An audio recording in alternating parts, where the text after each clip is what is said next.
ఉండండి వాయిస్ చూసి పెట్టడానికి ముందు ఒక బేసిన్ పెట్టుకుందాం. తర్వాత మెంతులు వేయండి, కారం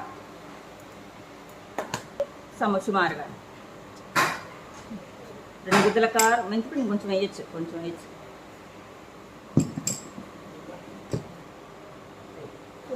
ఆవుపిండి ఇలా పసుపు, ఆవుపిండి పోయి పసుపు వేయమా, కొంచెమే చాలు చాలు చాలు చాలు. ఆవుపిండి, మామిడికాయ ముక్కలు ఇవన్నీ బొదన పడుతుంది. ఇప్పుడు దీనికి సరిపడా నూనె బకెట్లో తీసుకొని వదిలి ఇందాక మళ్ళీ